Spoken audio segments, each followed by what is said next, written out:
बिस्मिल्लाहिर्रहमानिर्रहीम। अस्सलामु अलैकुम वरहमत ल्लाहि वबरकातुहू। तो दोस्तान मोहतरम, एक अहम मसला लेकर आपकी खिदमत में हाज़िर हुआ हूँ कि अगर आपने रोज़ा रखा हुआ है, रोज़े की हालत में आपको एहतलाम हो गया तो क्या उससे रोज़ा टूट जाएगा?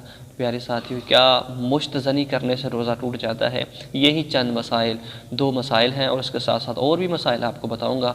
बहुत ही अहम वीडियो हो, इसको ज़रूर पूरा देखिएगा कि रोज़े के बारे में, कि रोज़े की हालत में अगर बंदा दिन के वक्त सोया हुआ है तो एहतलाम हो गया तो उसका क्या तरीक़ेकार है, कैसे उसने गुस्ल करना है, कैसे उसने पाक और साफ़ होना है, इसी बारे में आपको बताऊंगा इस वीडियो के अंदर। ज़रूर इसको पूरा देखिएगा। उससे पहले अगर आप हमारे चैनल पर नए हैं तो चैनल को सब्सक्राइब कर लें, वीडियो को लाइक कर लें और एक अच्छा सा प्यारा सा कमेंट ज़रूर कीजिएगा। तो प्यारे साथियों, अगर ऐसा हो गया है कि रोज़े की हालत में आपको एहतलाम हो गया तो उस पर क्या किया जाए? प्यारे साथियों, सबसे पहले रोज़े के अंदर एहतलाम होने से आपका रोज़ा नहीं टूटेगा, रोज़ा नहीं टूटेगा, बल्कि उसके लिए ये है कि आपने गरारे जो किए जाते हैं रोज़े की हालत में, आपने गरारे नहीं करने हैं। गरारे की जगह आपने कुली कर लेनी है और जब अफ्तार का वक़्त करीब आ जाए तो आपने 3 गरारे करके फिर अफ्तारी करनी है।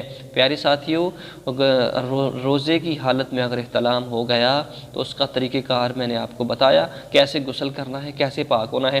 फ़र्स्ट ऑफ़ ऑल कि रोज़े की हालत में अगर इख्तलाम हो जाए तो रोज़ा उससे नहीं टूटता है, और उसके बाद आपने गुस्ल कैसे करना है ये भी मैंने आपको बताया। एक दफ़ा फिर समाअत कर लीजिए कि आपने करना यह है कि 3 कुली करनी है, उसके बाद नाक में पानी चढ़ाना है और उसके बाद आपने गुस्ल कर लेना है। उसके बाद जैसे ही अफ्तार का वक़्त करीब आता है तो सबसे पहले आपने 3 गरारे करने हैं। 3 गरारे करने हैं, जो एक फ़र्ज़ रह गया है गुस्ल का, वो गरारे करके आपने अफ्तारी कर लेनी है। प्यारे साथियों, यही मसला था जो आपके गोश गुजार करना था।